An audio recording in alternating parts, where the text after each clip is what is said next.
열왕기상 12장 16절 17절입니다. 온 이스라엘은 왕이 자기들의 요구를 전혀 듣지 않는 것을 보고 왕에게 외쳤다. 우리가 다윗에게서 받을 몫이 무엇인가? 이새의 아들에게서는 받을 유산이 없다. 이스라엘아, 저마다 자기의 장막으로 돌아가라. 다윗아, 이제 너는 내 집안이나 돌보아라. 그런 다음에 이스라엘 백성은 저마다 자기의 장막으로 돌아갔다. 그러나 유다의 여러 성읍에 살고 있는 이스라엘 자손은 르호보암의 통치 아래에 남아있었다.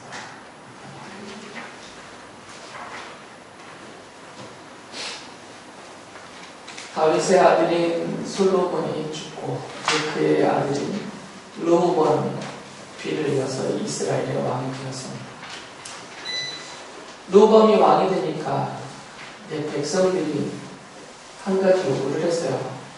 그것은 솔로몬이 다스릴 때 자신들의 어깨에 짊어지게 했던 중노동과 과중한 세금을 덜어달라는 것이죠.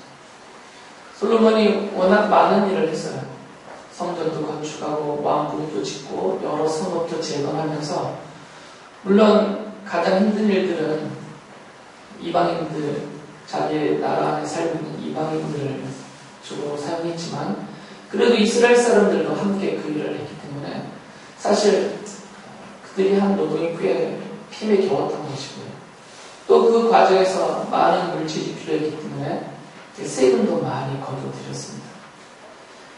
그래서 이제 르호보암이 왕이 되니까 이제 솔로몬처럼 그렇게 큰 토목공사나 큰 일들이 더 이상 없을 것이기 때문에 이제 그것을 줄여달라는 요청을 했어요. 그런데 르호보암이 그것을 거절을 했습니다. 그들의 요구를 들어주지 않고 오히려 내가 솔로몬보다 더 심하게 백성들을 다스리겠다, 이렇게 경고의 말을 했죠. 그래서 이제 백성들이 더 이상 우리는 르호보암의 통치를 받지 않겠다 하고 해서 그들이 분리하고 독립하여서 나라를 따로 세웁니다. 에브라임 지파 사람이었던 여로보암을 그들의 왕으로 삼아서 이제 나라가 이렇게 둘로 나눠지게 되죠. 지금 우리나라처럼 남쪽, 북쪽으로. 남쪽은 다윗의 집안이 다스리는, 다윗의 집안이 속하 있는 유다 지파와 또 유다 지파의 남동쪽에 자리하고 있는 아주 조금밖에 남지 않은 베냐민 지파, 이 두 지파만 남고, 대부분 북쪽과 요단 동편에 자리하고 있는 10개 지파가 분리하여서 독립을 합니다. 그 원인은, 1차적인 원인은 르호보암에게 있죠. 백성들의 마음을 헤아리지 못하였어요. 지금 우리 청와대에 계시는 것처럼. 그래서 그들의 요구를 듣고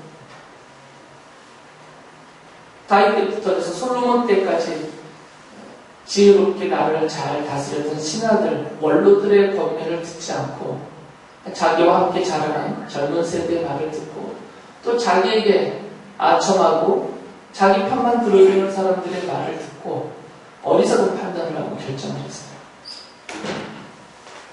지금 청와대에 계시는 분처럼. 백성들의 마음을 읽지 못하고 백성들의 필요를 알지 못하고 들어주지 못하고 공감하지 못했어요. 그래서 알려줄 수밖에 없었던 거죠. 그런데 사실은 이렇게 이스라엘이 둘로 나눠지게 된 그 가장 근본적인 이유는 르호보암의 아버지 솔로몬에게 있습니다. 열왕기상을 읽어보면 솔로몬이 초반에는 정말 하나님을 잘 섬기고 하나님이 기뻐하시는 일을 많이 했어요. 그래서 하나님도 그의 편을 들어주셨고, 그런데 이제 솔로몬이 어떤 문제가 있었냐면, 몇 번 말씀드렸지만 누구를 좋아한다고 했어요? 이방인들을 좋아했어요. 왜 그런지는 모르겠습니다.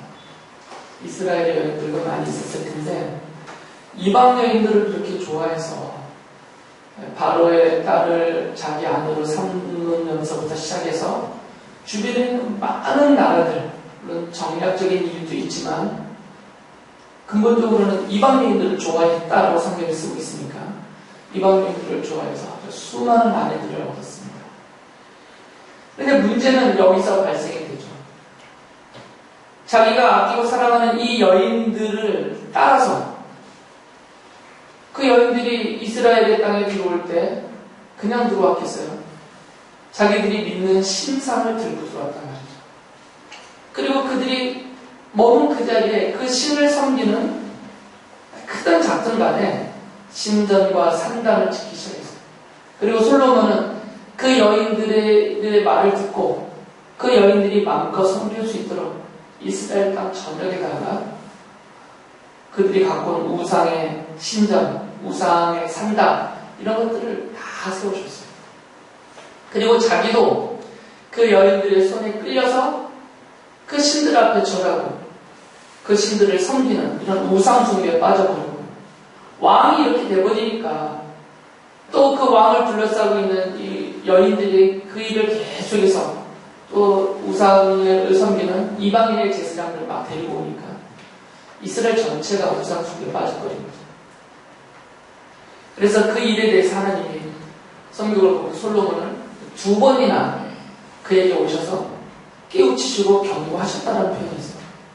그런데도 솔로몬이 듣지 않았던 거죠. 그래서 하나님이 솔로몬에게 진노하시고 그에게 벌을 내리셨어요. 그 벌의 내용 중에 하나가 뭐냐면 열왕기상 11장 11절에서 이렇게 말씀하십니다. 내가 이러한 일을 하였고 내 언약과 내가 너에게 명령한 내 법규를 지키지 아니하였으니 내가 반드시 내게서 왕국을 떼어서 내 신하에게 주겠다라고 말씀하셨습니다. 이미 솔로몬의 마음이 떠나버렸기 때문에 그 신하는 당시 솔로몬이 다스리고 있을 때 그의 신하로 있었던 여로보암입니다. 여로보암은 아주 용사라고 성경에 말하고 있고요. 아주 대단한 능력을 갖고 있는 사람입니다. 그래서 많은 사람이 따를 만한 그런 사람입니다. 나중에 주께서 말씀하신 내 신하에게 주겠다 할 때 그 신하가 바로 솔로몬의 신하였던 여로보암으로 드러나죠. 그런데 솔로몬에게 하나님은 그래도 은총을 베푸셨어요. 그 이유는 솔로몬 너 때문이 아니라 너의 아버지 다윗을 내가 기억해서 그래서 솔로몬 너 때에는 나라를 둘로 나누지 않고 솔로몬 너의 아들 때에 내가 이 나라를 나눠버리겠다라고 말씀하신 거죠. 그래서 그 말씀하신 대로 솔로몬의 아들 르호보암 때 이 나라가 둘로 나눠지게 됩니다. 이 르호보암의 어리석음을 이 르호보암의 그런 잘못된 판단 이런 것들을 하나님이 그대로 사용하시는 거죠. 그걸 깨우쳐주지 않으시고 그걸 바로잡지 않으시고 그래서 여로보암을 왕으로 삼고 이스라엘 백성들이 독립하는 것을 하나님이 허용을 하십니다. 내버려 두시는 거죠.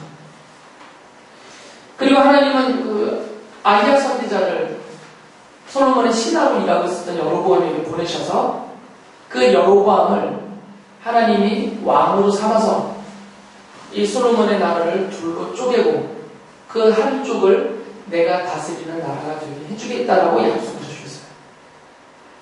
이제 이 일 때문에 솔로몬이 어떻게 알았는지 여로보암을 죽이려고 했기 때문에 여로보암이 애국으로 도망가 있었다가 이제 솔로몬이 죽고 그의 아들 르호보암이 왕에 오르니까 여로보암이 이제 이스라엘로 돌아온 것이죠.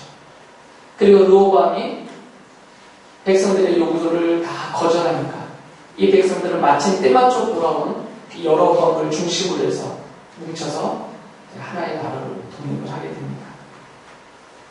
그러면서 그들이 떠나면서 이렇게 외쳐요. 이게 가장 중요한 말씀입니다. 아까 읽어드렸듯이 12장 16절에서 우리가 다윗에게서 받을 몫이 무엇인가? 이새의 아들에게서는 받을 유산이 없다라고 하면서 이 다윗의 집안, 다윗의 가문과 완전한 결별을 선언합니다. 이게 어떤 의미가 있는지는 그 당시에 이 사람들이 정확히 몰랐죠. 자신들이 이 다윗의 집안과 결별하는 것이 다윗의 가문으로부터 떨어져 그 집 밖으로 나가는 것이 어떤 의미인지에 대해서는 잘 몰라요. 그 상태에서 이런 선언을 한 거죠. 왕으로 삼은 이 여로보암이 어떤 일을 하냐면, 물론 이 사람이 이제 정치적인 판단에서 이런 일을 벌리는데, 비록 나라는 둘로 쪼개져 있지만 하나님의 성전은 남쪽 유다 왕국의 예루살렘에 있단 말이죠. 모든 이스라엘 사람에게는 기본적으로 정해져 있는 규칙이 있습니다. 최소한 1년에 3차례. 그 명절이 되면 예루살렘 성전으로 가야 돼요. 그 외에도 수시로 그들이 하나님 앞에 죄 용서 받을 속죄의 제사를 드리기 위해서도 가야 되고, 감사의 제사를 드리기 위해서도 가야 되고, 그 제사는 오직 예루살렘 거기에 세워진 성전에서만 하라고 하나님이 한 곳만을 지정해 주었기 때문에, 비록 나라는 나눠졌지만 종교적으로는 일이 가야 된단 말이에요. 그러니까 여로보암이 생각을 한 것이, 이렇게 백성들이 자꾸 르호보암이 다스리는 남쪽 예루살렘으로 내려가다 보면 그들의 마음이 변하고 이 성경 중심으로 나라를 다시 회복해야 된다는 이런 이유도 생겨나서 자기를 죽이고 쫓아내고 나를 빼앗길 것 같은 이런 두려움이 생겼죠. 그래서 그 사람이 금송아지상 2개를 만듭니다. 금송아지상을 2개를 만들어서 하나는 베델에 두고 하나는 단에 두고, 그러면서 백성들에게 말을 하죠. 열왕기상 12장 28절 29절 보면, 이스라엘 백성들아, 너희를 이집트에서 구해주신 신이 여기에 계신다 라고 말했어요. 그러면서 이제 거기다가 상당을 짓고 신전을 짓고 거기에서 하나님 앞에 제사하고 거기서 하나님 앞에 예배하게 만들었죠. 그러니까 예루살렘으로 내려가지 못하게 막아버렸어요. 그리고 이 여로보암은 이스라엘 땅 좀 높은 지역에다가 다 상당을 짓습니다. 그리고 거기서 다 제사하게 만들어요. 그리고 하나님은 분명히 하나님께 그 제사를 드릴 제사장은 레위지파 사람들 중에서만 드리겠는데, 레위지파 사람들에서 중에서 뽑지 않고 그냥 일반 백성들 중에서 제사장을 뽑아요. 그리고 그들이 제사장 일을 보게 합니다. 그리고 하나님이 정해주신 절기가 있습니다. 날짜와 방법. 그런데 이 날짜와 방법은 여로보암이 자기의 마음대로 날짜도 바꾸고 방법도 바꾸면서 따로 절기를 지내요. 그러니까 지금 이 여로보암은 자기 개인적인 어떤 이유에서든 무슨 정치적인 이유에서든 간에 결국 그가 행한 이런 정책들 때문에 자기도 하나님으로부터 떠나게 만들고 자기가 다스리는 그 나라의 백성들도 하나님으로부터 떠나게 만들었어요. 그래서 열왕기하 18장 21절에 보면 성경은 이렇게 말합니다. 여로보암은 또한 이스라엘이 주님을 버리고 떠나서 큰 죄를 짓도록 만들었다라고 결론합니다. 그러니까 지금 이 르호보암의 통치를 거절하면서 다윗의 집안을 부정하면서 떠나버린 이 이스라엘 사람들은, 북쪽에 있는 나라를 이스라엘이라고 불렀고 남쪽은 유다라고 부르는데, 이 이스라엘에 속하여 있는 이 사람들은 자기들이 다윗의 집안에서 떠나는 것이 어떤 의미가 있고 어떤 결과를 갖고 올 것인지에 대해서도 아무런 생각도 없이 떠나버렸고, 그리고 그 떠나는 결과로 그들이 왕으로 삼은 여로보암을 쫓아서 완전히 하나님을 떠나서 큰 죄에 빠지게 되어버린 것이죠. 이들이 이렇게 분리독립할 때 아주 단순했어요. 정치적인 이유, 그리고 정치적으로, 사회적으로, 경제적으로 판단해서 그들이 떠나버린 거죠. 그래서 그들이 떠나면서 이렇게 말해요. 우리가 이 이새의 집안, 다윗의 아버지죠. 다윗의 집안에서 받을 우리의 유산은 없다. 그러니까 우리의 몫은 없다라는 거죠. 그들이 말했던 우리의 목, 내가 받아야 될 목, 내가 받을 유산은 사회적이고 경제적인 부분이죠. 그래서 떠나버린 것이죠. 그런데 이들이 가장 중요한 것을 잊었어요. 바로 언약이라는 것이죠. 언약적인 면을 생각하지 못했습니다. 왜 그러냐면 다윗의 집안에는 하나님의 언약이 있습니다. 아무리 그들이 정치적으로 불이익을 당하고 경제적으로 손해를 입고 사회적으로 좀 이렇게 잊혀진다고 하더라도, 그렇다 하더라도 이 다윗의 아들들이 다스리는 이 다윗의 집안에는, 그리고 그 다윗의 아들들이 다스리는 그 나라에는 하나님의 언약이 있단 말이에요. 이것을 잊으면 안 되고 그 언약으로부터 떠나면 안 되는 거죠. 다윗의 집안에서 떠난다는 것은 그 다윗의 집안에 임하여 있는 하나님의 언약으로부터 떠나는 거죠. 다른 모든 것을 잃어버린다 하더라도 이 하나님의 언약은 잃어버리면 안 되는 거죠. 그러나 이들은 이 하나님의 언약을 소홀히 여겼던 거죠. 이미 여러분이 알고 계시듯이 하나님이 다윗을 택하여 이스라엘의 왕으로 삼으실 때 그에게 약속을 하셨어요. 언약하셨죠. 저는 저번 주에 여쭤봤지만 제가 여러분들에게 그 언약의 핵심용 두 가지 뭐라고 그랬죠? 다윗의 왕가 그리고 다윗의 나라. 다윗의 후손들이 왕좌에 앉아서 영원히 그 보좌를 지킬 것이다라는 약속. 그리고 다윗의 후손들이 그 왕좌에 앉아서 다스리는 그 나라를 하나님이 영원히 튼튼하게 해주겠다라는 약속이에요. 그래서 이 다윗의 왕가와 다윗의 나라, 이 영원한 언약을 누가 성취할 것이다라고 하셨어요? 다윗의 언약적인 후손. 그리고 다윗의 언약적인 후손은 바로 예수 그리스도다라고 우리가 이미 알고 있고 그렇게 믿고 있습니다. 이것이 다윗 집안에 담겨있는 하나님의 언약이에요. 그런데 이것을 버린 것이 그것을. 그리고 그 언약 바깥으로 나가버린 것이에요. 하나님의 언약은 다윗의 집안 안에 머물러 있는데 이 언약 바깥으로 나가버린 것이에요. 예루살렘 성전에는 중요한 두 가지가 있습니다. 그래서 예루살렘이 중요한 것이죠. 예루살렘 성전에는 중요한 두 가지가 있어요. 무엇과 무엇일까요? 성전과 다윗의 보좌. 이 두 가지가 있습니다. 예루살렘에는 이 두 가지가 있어요. 이 두 가지는 정말 중요한 것입니다. 성전과 보좌. 성전에서 하나님의 무엇이 그 백성들에게 베풀어져요?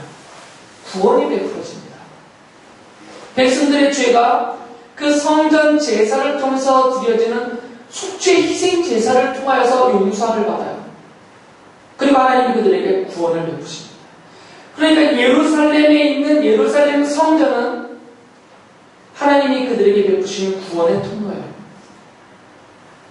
그리고 그 예루살렘 안에 또 하나가 있어요. 다윗의 보좌가 있습니다. 이 다윗의 보좌는 하나님의 언약이 담겨있는 보좌예요. 이 다윗의 보좌를 통하여서 하나님의 지상적인 왕권의 대리자인 다윗의 그 보좌를 통해서 하나님이 그의 백성들을 통치하십니다.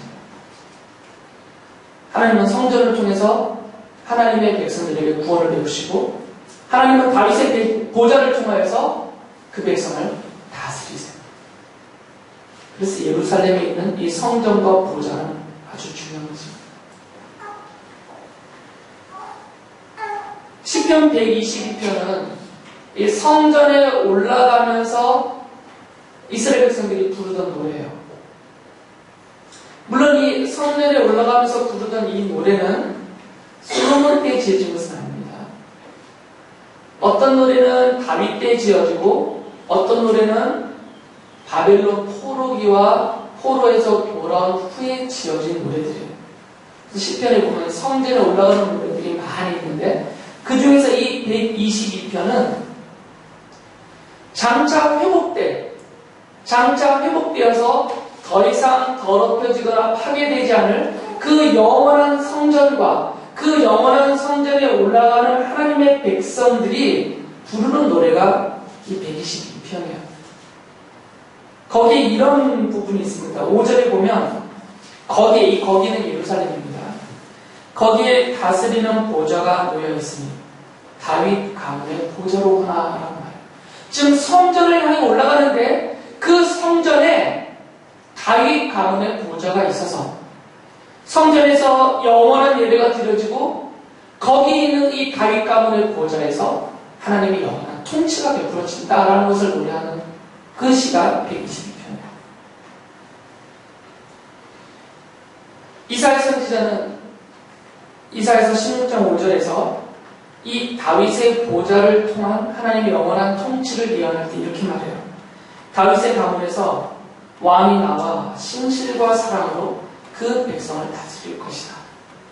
그러니까 하나님의 백성은 누가 다스리냐면 다윗의 가문에서 나온 그 왕이, 그 신실한 왕이 다윗의 보좌에 앉아서 그 백성을 다스릴 것이다 라고 예언을 했어요. 이미 여러분이 알고 계시듯이 이 예루살렘에 세우신 예루살렘 성전과 그 다윗의 보좌는 언약적인 모형이고 예표입니다. 성전은 실체가 아니라고 그랬죠. 저번 주도 말씀드렸어요. 히브리서 기자가 그것을 분명히 밝힙니다. 성전은 하늘에 있는 것들의 모형이며 그림자라고 했어요.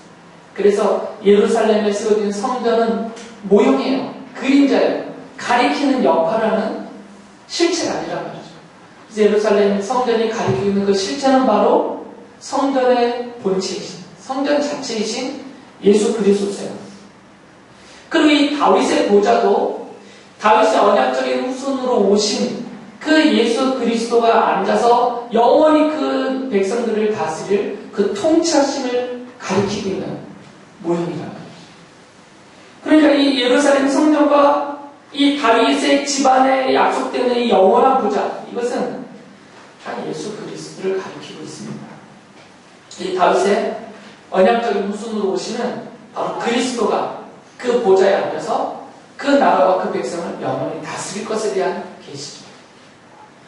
그래서 세례 요한의 아버지가 사가랴죠. 예수 그리스도를 바라보면서 이렇게 예언을 했어요. 찬양을 했죠. 누가복음 1장 69절에 보면 우리를 위하여 눈너리는 구원자를 자기의 종 다윗의 집에 일으키셨다 라면서 마리아가 잉태하고 마리아에서 태어날 그 예수님을 찬양을 했습니다. 그리고 예수 그리스도는 바로 이 다윗의 집에서 하나님이 일으키신 다윗의 언약적인 후손이고 그 다윗의 보좌에 앉으셔서 그 나라와 그 백성을 영원히 다스리실 분이시다라는 찬양입니다.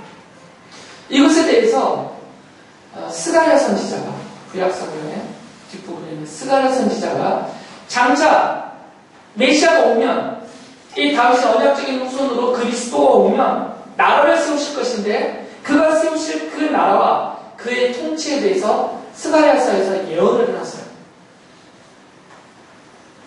스가랴서 12장 8절에 보면 이렇게 말합니다. 그 날에 그 날은 하나님이 이스라엘을 회복시키는 날, 다윗의 언약적인 후손이 오셔서 그 날을 다시 세우시는 날, 그날이에요. 나 주가 예루살렘에 사는 주민을 보호할 것이니 그들 가운데 가장 연약한 사람도 그날에는 다윗처럼 강하게 될 것이다. 다윗의 집안은 하나님처럼 곧 백성을 인도하는 주의 천사처럼 그렇게 백성을 인도할 것이다 라고 말씀해요.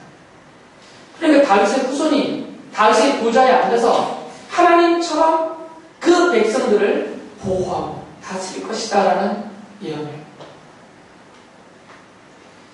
또 스가랴서 13장 1절에 보면 이렇게 다윗의 후손에게 다스림을 받는 그 백성들이 누구냐? 그것을 말씀하십니다. 그날이 오면 샘 하나가 터져서 다윗 집안과 예루살렘에 사는 사람들의 죄와 더러움을 씻어줄 것이다 라고 말을 해요. 그러니까 이 사람들이 누구냐?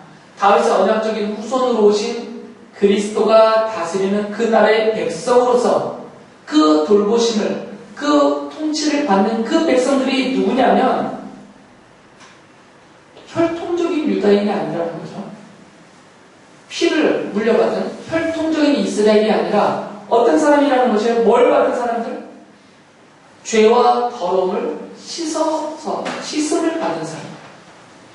스스로 막 그냥 이렇게 나온 사람들이 아니라 내가 다윗의 자손 피를 물려받은 유전적으로 물려받은 사람들, 이렇게 손들고 나온 사람들이 아니라 샘이 하나 터질 것인데 이 터진 이 샘이, 그 샘물이 죄와 더러움을 씻어준 바로 그들을 다윗의 집안과 예루살렘 주민들이라고 부릅니다.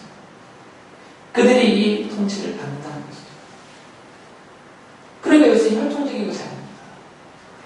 하나님에 의해서 죄 사함을 받은 그 무리들이에요. 그래서 뒤이어서 스가랴서 12장 10절에서 보면 이런 말을 하죠. 이건 아주 중요한 메시아에 대한 예언인데, 그러나 내가 다윗 지방과 예루살렘에 사는 사람들에게 은혜를 구하는 영과 용서를 비는 영을 부어주겠다. 그러면 그들은 나, 곧 그들이 찔러 죽인 그를 바라보고서, 이게 중요한 말씀입니다. 나, 지금 여호와 하나님이 하시는 말씀이에요. 나, 곧 그들이 찔러 죽인 그를 바라보면서, 갑자기 1인칭이 3인칭으로 바꾸는 겁니다. 바꿔줘요. 하나님 나가 그들이 찔러 죽인 그가 되는 것이에요. 외아들을 잃고 슬피 울듯이 슬피 울며 맏아들을 잃고 슬퍼듯이 슬퍼할 것이다 라고 말씀해요. 이 날이 언제냐면 다윗의 언약적인 후손인 메시아로서 예수 그리스도가 온 날이고요. 그렇게 오신 그분이 누구냐면 바로 나라는 거죠. 여호와 하나님이라는 거죠. 그런데 그 언약적인 후손으로 오신 그 여호와 하나님을 누가 죽였냐면 다윗 지방과 예루살렘에 사는 사람들이 찔러 죽였어요. 그를 찔렀단 말이죠. 그가 찔러 죽인 바로 그가 여호와 하나님이고 다윗의 언약적인 후손으로 오신 바로 메시아다라는 말씀. 그런데 찔러 죽일 때는 이들이 그것을 깨닫지 못하였어요. 그런데 하나님이 영을 보내주는 거죠. 영을. 하나님이 보내주시는 그 영이 그를 찔러 죽인, 그 메시아를 찔러 죽인 그들에게 임하니까 그들이 깨달았어요. 그래서 자신들의 죄를 깨닫고 뉘우치고 그들이 회개하고 돌이켜서 슬피 울며 주께로 돌아온다는 거죠. 바로 이들이 하나님의 백성이고 다윗의 보좌에 앉으셔서 그 나라를 다스릴 다윗의 언약적인 후손으로 오신 그리스도의 통치를 받는 하나님의 백성들이라는 거죠. 이들이 다윗의 집안으로 다시 돌아온 것입니다. 다윗의 그 언약이 있는, 하나님의 언약이 있는 다윗의 집안으로 이렇게 돌아오는 거죠. 하나님은 그들이 찔러 죽인 그라고 자기 자신을 부르세요. 그런데 이 표현은 신약 성경에 보면 사도 요한이 그대로 인용해서 말해요. 사도 요한은 이 예수님이 십자가에서 못 박혀 죽임을 당하실 때 그 예수님이 죽었는지 살았는지를 확인하기 위해서 그 로마의 병사가 칼로 예수님의 옆구리를 찔렀어요. 살아있는지 죽었는지를 확인하기 위해서. 만약에 살아있다면 완전히 죽게 하려고. 그런데 이미 예수님은 돌아가신 상태였죠. 이제 그것을 기록을 하면서 거기다가 그 창으로 예수님의 옆구리를 찌른 그 사건을 사도 요한은 뭐라고 요한복음에서 설명하냐면 이것은 이미 성경이 예언으로 말해준 내용이다라고 말해요. 그러면서 요한복음에서 이렇게 말합니다. 19장 37절 보면 또 성경에 그들은 자기들이 찌른 사람을 쳐다볼 것이다 한 말씀도 있다 라고 얘기해요. 그러니까 로마 병사가 창으로 찌른 것은 성경대로 한 것이다 라는 거죠. 그때 인용한 것이 바로 이 스가랴서예요.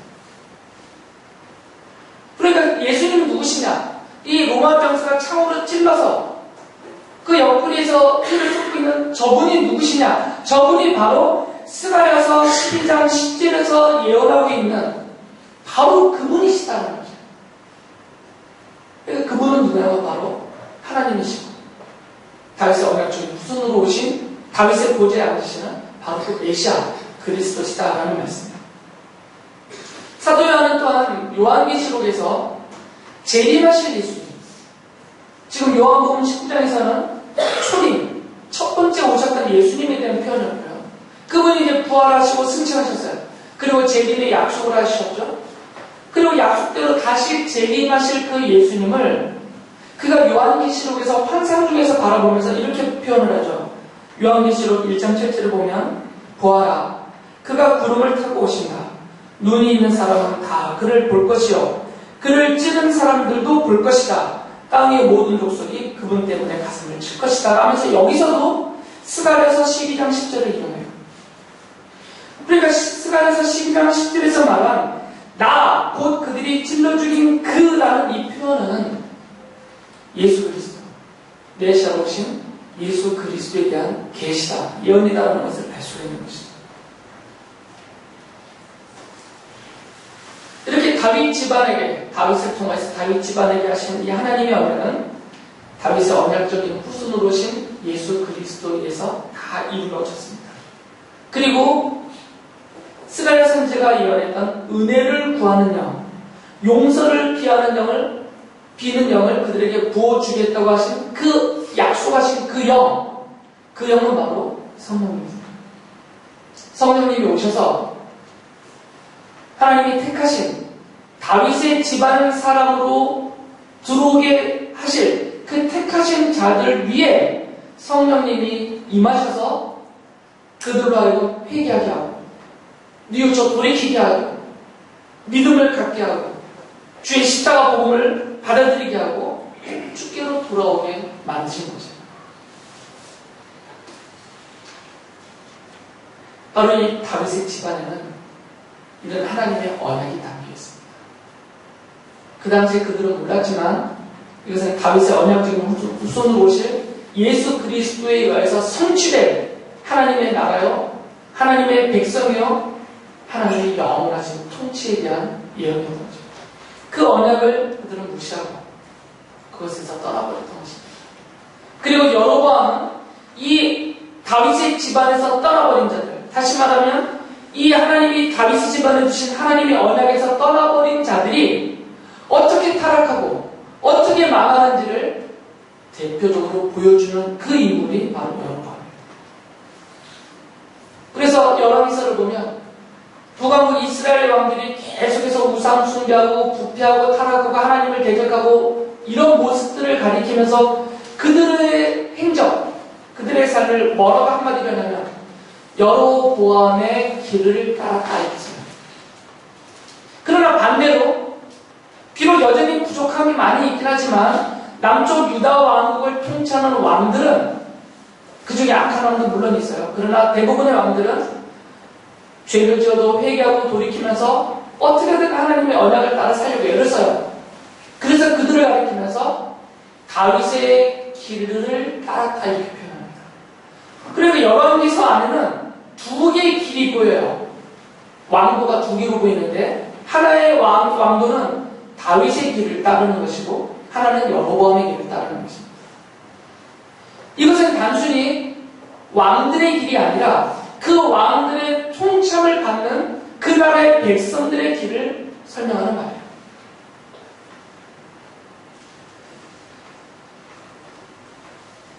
선지서들을 보면 하나님이 장차 이 다윗의 후손으로 오신 그 그리스도를 통해서 회복하시고 세우신 하나님의 나라와 그 나라의 상태에 대해서 많은 예언들을 하는데 그 중에서 에스겔 선지자의 글을 보면 에스겔서 37장 24절 25절을 보면 이렇게 미리 알려주세요.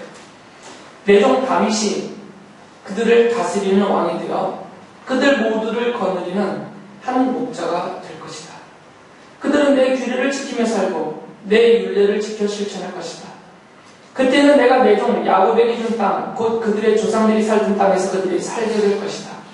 그 땅에서 그들과 그 자자손손이 영원히 거기에서 살 것이며 내 종 다윗이 그들의 영원한 왕이 될 것이다 라고 이야기했습니다. 에스겔 선지자는 어느 시대에 살았던 사람이에요? 다윗 시대의 선지자였나요? 아닙니다. 이스라엘이 주전 722년에 아시리아에게 멸망하고 남왕국 유다는 주전 587년에 바빌로니아에 의해서 망해요. 그리고 이들이 포로로 끌려가서 70년 바벨론 포로기를 지냅니다. 바로 그때 이 바벨론 포로기 그때 활동했던 선지자가 에스겔이에요. 다윗이 약 주전 1000년경에 이스라엘에 왕이 됩니다. 그러니까 그렇게 따지면 대략 그냥 대략 해서 한 500년 후의 사람이에요. 다윗으로부터. 어림잡아 다윗이 500년 전에 죽은 거죠, 지금. 그런데 지금 에스겔을 통해서 하나님이 해주신 약속은 뭐냐면 500년 전에 죽었던 다윗이 다시 그 나라의 왕이 될 것이다. 그리고 그 나라의 백성들을 통치할 것이다 라고 약속하세요. 그럼 여기서 말하는 다윗은 누구겠어요? 죽었던 다윗을 하나님이 부활시켜서 왕좌에 앉히시겠어요? 더군다나 그 자리에서 영원히 거기서 다스리고 그 나라가 영원할 것이라고 하는데, 그러니까 최소한 여기서 말하는 다윗은 영원한 왕이죠. 바로 예수 그리스도를 가리키는 겁니다. 이 다윗은 대명사입니다. 다윗의 언약의 후손으로 오신 예수 그리스도를 가리킵니다. 그래서 에스겔 선지자가 34장 23절에서 이런 말씀이에요. 내가 그들 위해, 여기서 말하는 그들은 그 언약의 백성이 된 자들입니다. 목자를 세워 그들을 먹이도록 하겠다. 그 목자는 내 종 다윗이다. 그가 친히 그들을 먹이고 그들의 목자가 될 것이다 라고 말씀을 해요. 사도 바울이 사도행전 13장 23절에 예수 그리스도에 대해서 이렇게 표현을 합니다. 하나님은 약속하신 대로 다윗의 후손 가운데서 구주를 세워 이스라엘에게 보내셨으니 그가 곧 예수입니다 라고 분명히 밝혀요. 그러니까 이 모든 선지자들이 예언하고 있었던 그 다윗의 언약의 후손, 다윗의 왕좌에 앉아서 영원히 그 백성을 다스릴 그 다윗의 언약적인 후손이 바로 예수 그리스도다라고 성경이 강조하고 밝히는 거죠. 아모스 선지자도 장차 그리스도가 오시면 그 그리스도가 오시는 날에 무너졌던 다윗의 집안을 하나님이 다시 이렇게 세우실 것이라고 예언을 했는데, 아모스서 9장 11절에 이렇게 예언합니다. 그날이 오면, 이제 그리스도 오는 날이에요. 내가 무너진 다윗의 초막을 일으키고 그 터진 울타리를 고치면서 그 허물어진 것들을 일으켜 세워서 그 집을 옛날과 같이 다시 지어놓겠다. 무너진 다윗의 집안을 다시 일으키겠다라고 약속했어요. 그런데 이 무너진 다윗의 집안이 다시 일으켜 세워지는 그날이 언제냐면 다윗의 후손이 오는 날이에요. 다윗의 후손이 와서 다윗의 보좌에 앉는 그날이 되면 그 다윗 왕좌의 다윗의 언약적인 후손이신 예수 그리스도가 앉으시는 그날에 무너졌던 다윗의 집안도 다시 일으키겠다. 집안을 일으키신다는 얘기는 그 언약을 다시 회복시키시겠다는 얘기입니다. 그 언약대로 하나님의 영이 임하여서 그 죄의 영성을 받게 하고 돌이키신 그 하나님이 택하신 백성들, 그들이 이 다윗의 집안으로 돌아오게 되는 거죠. 그 다스림을 받게 하신다는 거죠. 이것에 대해서 이 아모스 선지자의 예언에 대해서 야고보 장로예요.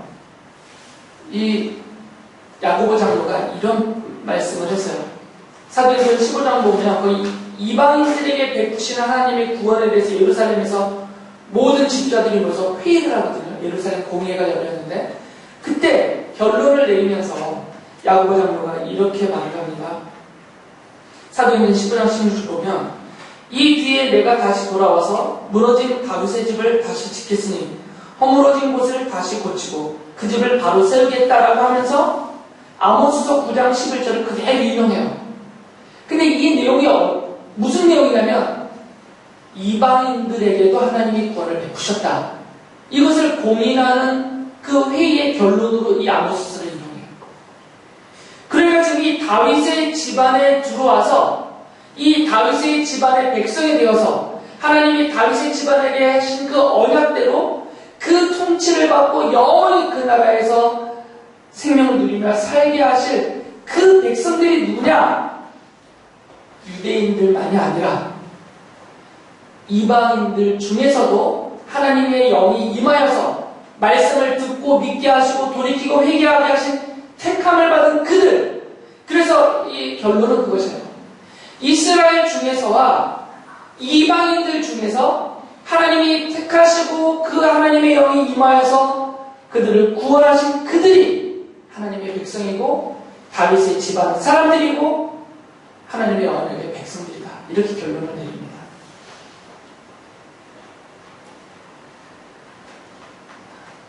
이 자리에 계신 여러분들도 그래서 언약적으로는 다윗의 집안 사람들이에요.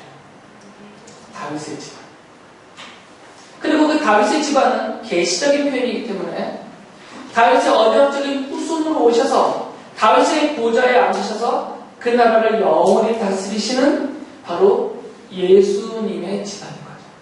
좀 표현은 유치하지만 다윗의 집안은 예수 그리스도의 집안에 대한 계시입니다.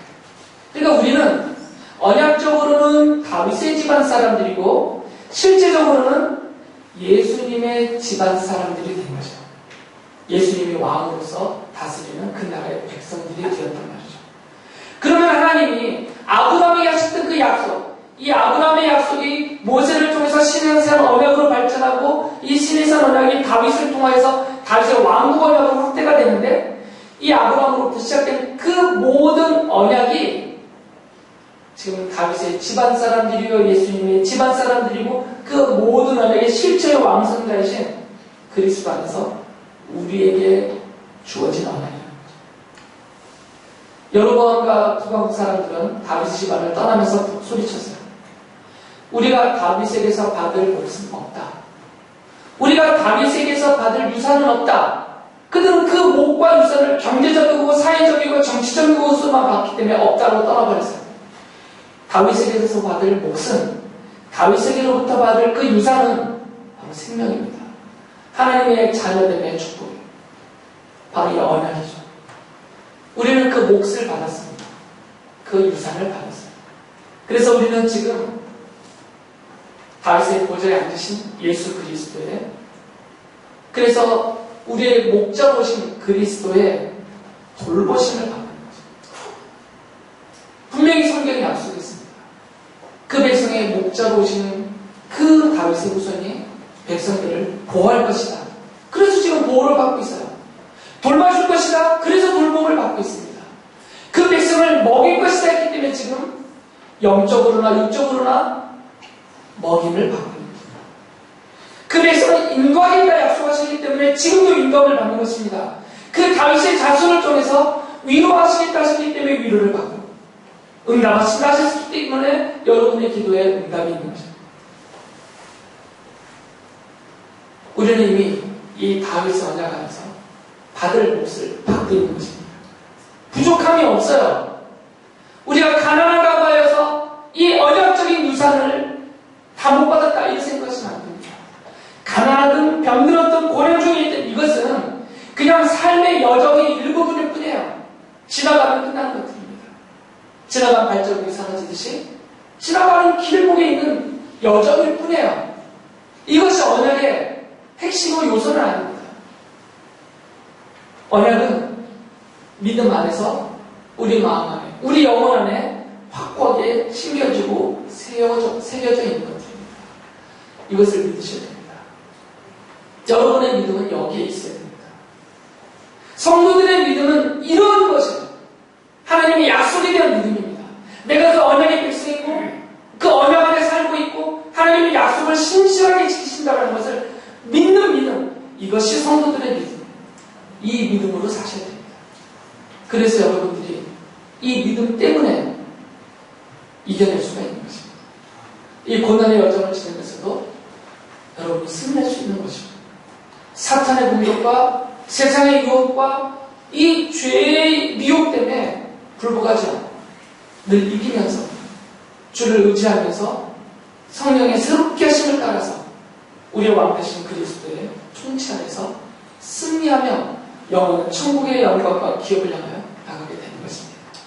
여러분 모두 이 믿음을 더욱더 굳게 하시고 이 믿음으로 사시기를